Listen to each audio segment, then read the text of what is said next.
왜 하나님께서는 우리 신자들이 가지는 이 성령 충만을 구하는 기도에 흔쾌히 대답하시지 않는지. 분명히 어떤 사람들은 성령 충만으로 인하여 기쁨과 감격과 능력을 간증하는데 모두에게 그 일이 일어나지 않는 이유는 무엇인지, 성령 충만 자체뿐으로만 소원하는 것이 아니라 우리의 인생과 우리의 존재를 하나님의 나라와 복음을 위하여 헌신하는 마음으로 성령 충만을 구하는 데에도 대부분의 기도들은 응답받아 보이지 않는다라고 말씀을 드렸습니다. 그러면서 우리가 확인해야 할 것은 이 성령 충만이 하늘로부터 임하는 신적 각성, 분발, 확신, 이런 것으로는 성령 충만이 분명히 증거되고 있지만 신앙적인 완성과 또는 우리가 소원하는 신앙적인 헌신에 대한 답으로서 하나님이 성령 충만을 단번에 즉시로 주신 적은 없다라고 말씀드릴 수 있습니다. 성경이 말하는 바 성령 충만은 깨닫는 것이고 연습하는 것이고 훈련하는 것이고 그래서 시간과 과정이 있는 것이라고 말씀을 드렸습니다. 그래서 이제 오늘 설교 끝에 가면 확인하겠습니다마는 하나님께서는 우리의 성령 충만을 향한 기도에 응답하시지 않는 것이 아니며 외면하시지도 않고 성령 충만에 대하여 답하고 계십니다. 그러나 우리가 기대하는 성령 충만과 성경이 약속하는 성령 충만 사이에 차이가 있다 하는 것을 확인할 수 있을 것입니다. 우리는 그 앞에 지난 시간에 성령 충만이 술 취하는 것은 방탕한 것이라 라는 것과 대조된 것을 설명드렸고, 그 앞에 에베소서 5장에서 18절에 등장하는 성령 충만을 받으라가 그 앞에서 깨어 있을 것, 근신할 것, 분별할 것, 지혜로울 것, 세월을 아낄 것, 이런 요구들과 묶여 있는 것을 분명히 해서 이것이 연습하고 훈련하고 시간이 걸리는 것이라고 성경식으로 성경의 증거들을 종합하여 이렇게 이해하기로 했습니다.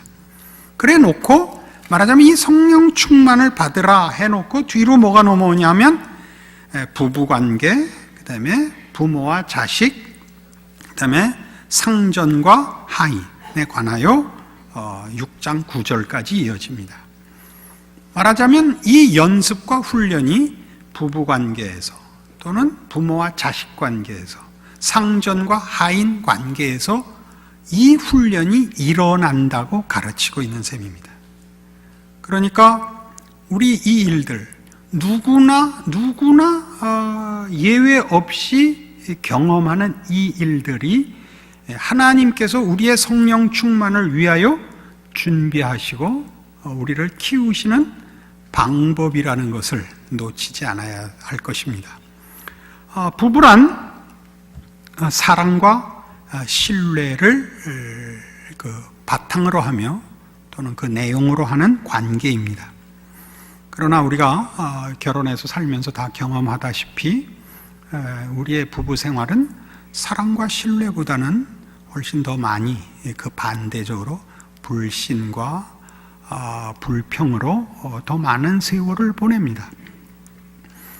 이것을 사랑과 신뢰로 가야 된다, 그것이 신앙이다 이렇게 얘기한다고 해서 하루아침에 되지도 않고 기도한다고 해서 되지도 않습니다. 우리가 알아야 될 것은 여기 훈련은 다 이겁니다. 우리는 사랑과 신뢰에 대하여 실력이 없다는 걸 확인해야 됩니다. 우리가 하는 모든 불평들은 아내에게 하는 불평이든 남편에게 하는 불평이든 그것은 사실은 상대방에게 할 불평이 아닙니다. 왜냐하면 우리는 사랑해서 원해서 한 결혼이기 때문입니다. 혹 돈에 팔려서 할 수 없이 온 결혼이라면 그 불평은 용서를 받을 수 있지만 지가 좋아서 해놓고서 이제 와서 오리발을 내는 것은 안 됩니다. 우리는 다 사랑했고 원했고 소원했음에도 불구하고 그 사랑하는 상대방 하나를 포용할 실력이 없다는 것을 확인해야 됩니다. 이것이 성령 충만을 연습하는 방법입니다.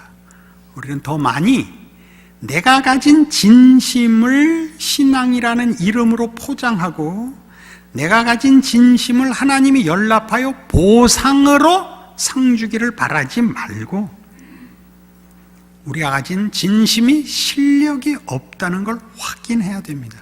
그리하여 하나님의 은혜를 구하고 우리 갈라디아서 2장 20절로 여태껏 쭉 해온 바와 같이 예수 안에 있으려만 해야 합니다. 우리는 진심이라는 것을 이렇게 합니다. 우리는 결혼할 때 다 진심을 가지고 하고 열정을 가지고 합니다만 사랑이란 그보다 더 많은 실력을 필요로 합니다. 부부관계나 부모와 자식관계나 이 상전과 하인의 관계를 시시콜콜이 지금은 설명하려고 하는 주제를 갖고 있지 않아서 그런 것들은 나중에 저 시간 많을 때 와서 물어보기로 하시고 우리가 여기서 일관되게 확인하는 것은 이런 모든 일에 우리는 언제나 진심만으로 변명을 합니다. 나는 이런 마음을 가졌고 나는 의도가 이랬다. 그걸로 다 되는 것이 아닙니다. 진심이란 자신의 의도의 순수성을 설명하는 것을 진심이라고 하지 않고 쌍방 간의 합의를 위한 정직하고 성의 있는 자세를 진심이라고 합니다. 합의를 보는 자세입니다. 아시겠습니까? 나는 순수한 마음을 가졌으나 상대방이 배신을 때렸다. 이렇게는 안 됩니다. 여러분이 가진 어떤 진심도 상대방을 붙잡고 합의를 보아 함께 묶은 것을 하나 된 것을 지켜가려는 성의를 위하여 동원될 때 우리는 그것을 진심이라고 하고 신앙이라고 합니다.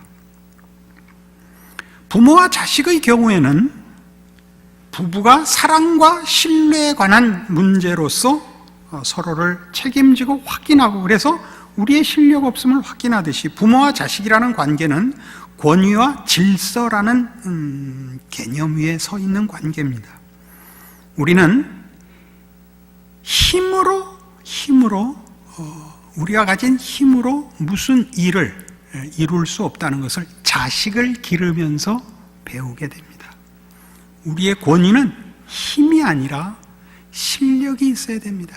한 영혼과 인격을 항복시키는 데는 다만 부모라는 힘이 있고 계급이 높다는 것만으로는 되지 않는다는 것을 배우며 자녀의 입장에서는 사랑과 희생을 가지고 찾아온다고 해도 우리는 항복하지 않는 나쁜 놈이라는 걸 배웁니다. 부모가 자식을 사랑한다는 걸 자식들이 다 압니다. 그러나 자식들이 그것만으로 부모에게 순종하지 않습니다.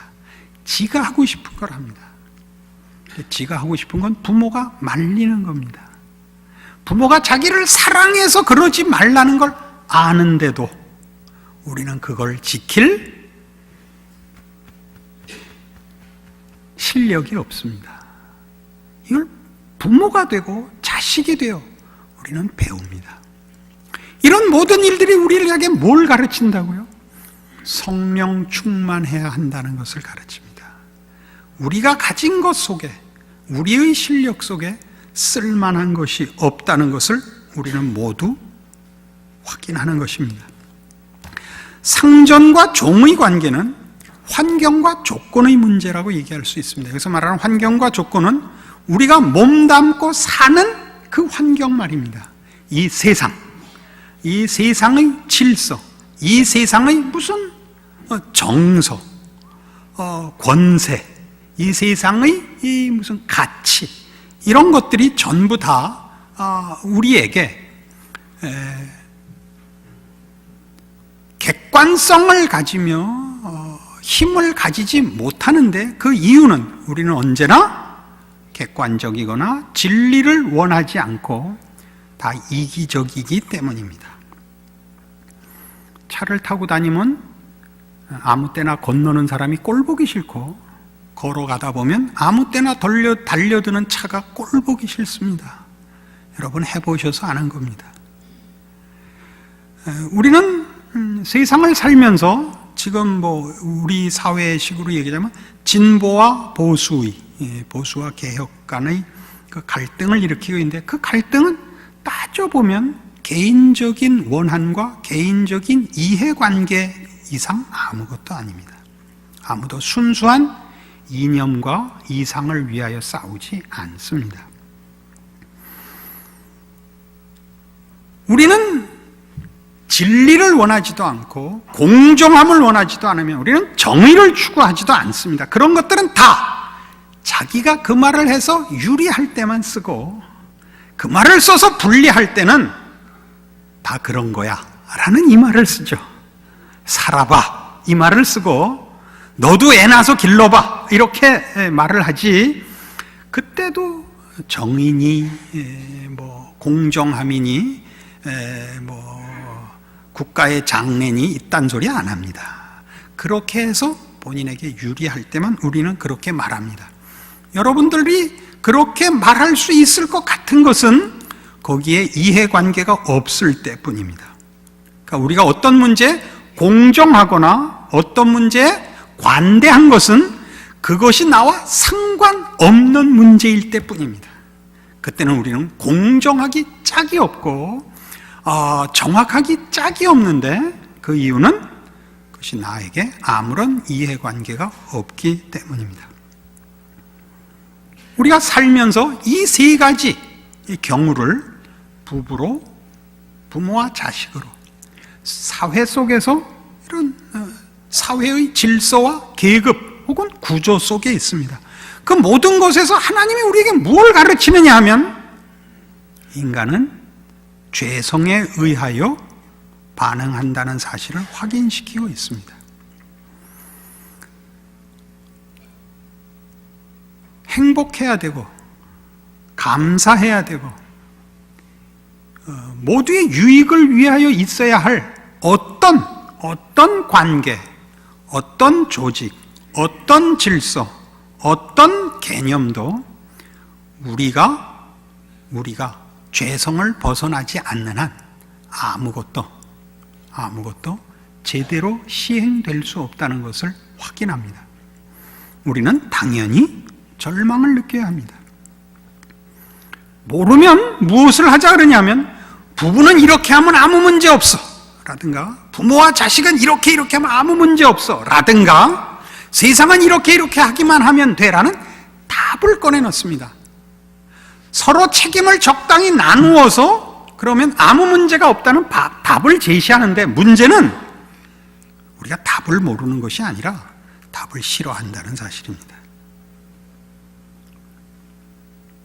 우리가 어떤 사람을 납득시키는 데 있어서 납득시키기 제일 곤란한 사람이 뭐냐 하면, 이론적인 근거 없이 오직 감정을 근거로 하여 반대하는 사람입니다. 내일 나랑 같이 병원에 가자. 싫어. 이건 답이 없는 거죠. 왜 가야 되는데? 아프고, 넌 봐도 지금 눈깔이 반쯤 튀어나왔고 해골이 반쯤 뽀개져서 뇌수가 쏟아지고 있으니 병원을 가야 된다. 그래? 가면 고칠 수 있어? 이렇게 얘기가 되지만 싫어. 왜? 싫다는데 무슨 왜예요? 그놈의 속에 들어가서 심장을 짓씹어놔야만 고칠 수 있는 건데 싫다는데. 그러나 그건 우리 모두가 자기 안에서 발견해야 하는 것이고 언제든지 확인할 수 있는 일입니다. 왜요? 여러분 부부관계를 보시면 되고, 여러분 자식을 어떻게 대우하고, 여러분이 여러분 부모에게 어떻게 하고 있는 걸 보고, 여러분이 이 세상에서 살면서 누구를 불평하는 걸 보세요. 여러분 윗사람, 여러분 아랫사람 불평하죠. 저는 군대를 사병으로 갔다 왔습니다. 그러니까 온통 무슨 생각이 꽉 차 있냐면, 지휘관들이 왜 이렇게 바본가 이렇게 돼서 왔죠. 제 친구는 장교로 갔다 왔습니다. 이 친구는 왜 우리나라 사병들은 그렇게 엉터리인가 이 얘기만 하죠. 우리는 모든 짐을 상대방에게 떠넘기고 있죠. 자기가 짐질 줄을 모르죠. 마태복음 11장에 가면 예수님께서 이런 기가 막힌 말씀을 하신 적이 있습니다.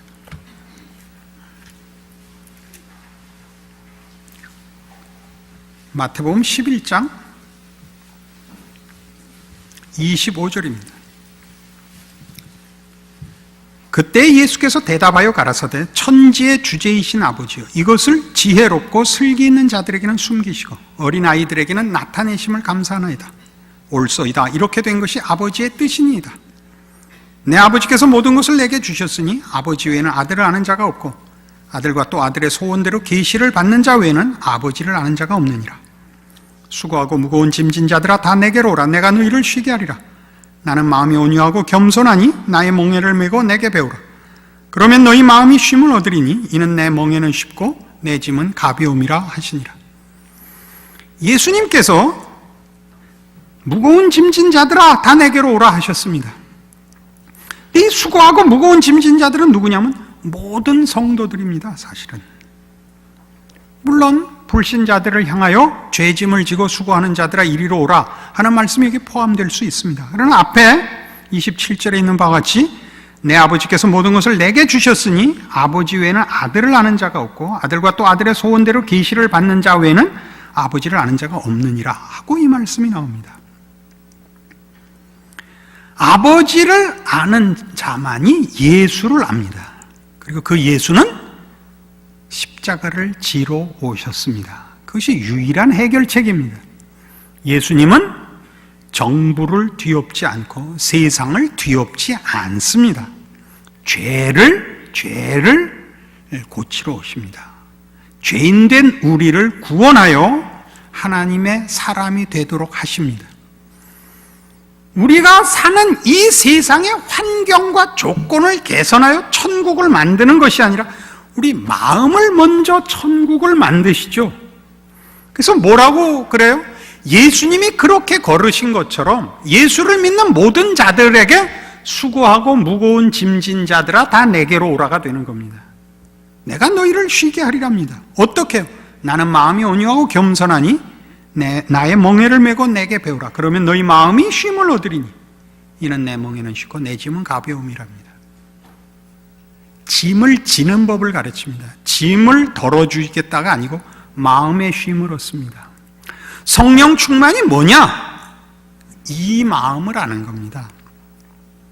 성경이 우리에게 한 성령 충만이 뭐냐에 대한 대답은 이것입니다.